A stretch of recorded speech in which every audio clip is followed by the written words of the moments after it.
Hey folks, welcome to the Magic 8-Ball probability lesson. This is really covering targets 9.1A through 9.1D. This is going to be probability as a fraction, decimal, percent, and also complementary events. So it's all focused on the Magic 8 balls and the answers. You've all seen them. You've all picked one up and asked if you're going to, be a millionaire or win the lottery, and you've gotten an answer. And today we're going to look at that Magic 8 ball a little more carefully. There'll be an interactive link that you can actually try a Magic 8 ball if you haven't done it right here. That link will, it's just an interactive link that has the same answers as we have right here below. But for the purpose of this activity, you've got everything you need right in front of you here. So here are all the answers you can get. There's a total of 20. There's an icosahedron, which is a 20-sided shape that's inside some fluid inside the Magic 8 ball. And when you shake it up and turn it, one of those 20 faces comes up. And so here are all the answers. And so when you think about it, now you can see where the fractions are going to be out of 20 when we don't simplify them. For instance, the chance of getting the answer as I see it, yes, it would be 1 out of 20 of getting that. So let's go through and work some of these activities. So what is the probability of getting a positive response? So what I did is I went through and I took all the positive responses before the video started and I did them in yellow. So here they all are. As I see it, yes, you may rely on it. It is certain, most likely, without a doubt, outlook good, yes, it is decidedly so, yes, definitely, and signs point to yes. So 1, 2, 3, 4, 5, 6, 7, 8, 9, 10. So there's 10 out of 20. Now, I'm going to put this as 10 out of 20. I'm also going to reduce it down to 1/2 because that's what it is in simplest form. 1/2 is the answer in simplest form. Sometimes when dealing with probability, it's nice to know exactly how many possibilities there are. And so that's why 10 out of 20 is a good answer too. Even though it's not in simplest form, it tells us that there are a total of 20 possibilities. So the decimal for that, well, if you put 1 divided by 2 or 10 divided by 20 into your calculator, you're going to get 0.5. So as a decimal, that is 0.5. As a percent, we take that 0.5, I'll just go down here, and we're going to multiply it by 100. We move the decimal 2 places. We put that placeholder in, and we're going to have 50%.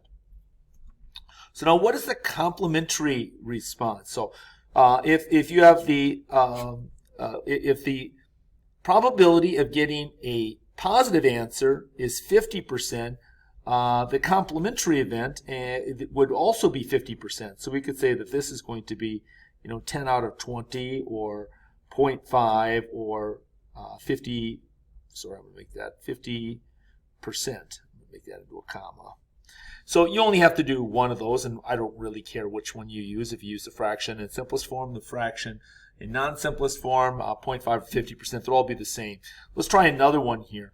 What is the probability of getting a neutral, a non-definite response? So I did all of those in pink, and here they are. Reply hazy, try again, ask again later, better not tell you now, cannot predict now, concentrate and ask again later. So there's a total of 5 out of 20, which is going to be 1/4 in simplest terms. 1 divided by 4 in your calculator is going to give you 0.25. And of course, when we move that decimal 2 places, the percent, we multiply it by 100, would be 25%. In the complementary event then, the complementary event would be 75%, 0.75, or you can think of it as 15 out of 20 in simplest form. That was going to be 3 out of 4. So you have a 75% chance of not getting a neutral response. So that's what the complementary event is.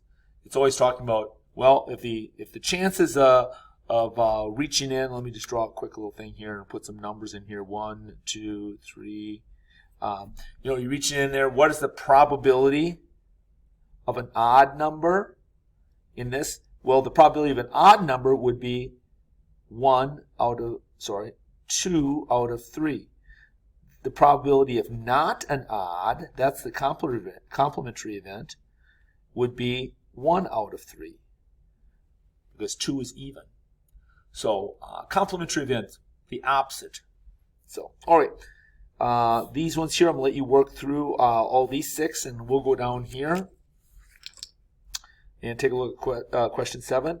Come up with a fun question, ask the magic 8 ball 20 times as a group.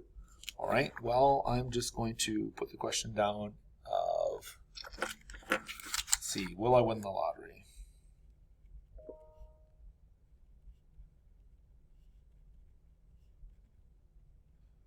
We'll call it the Powerball.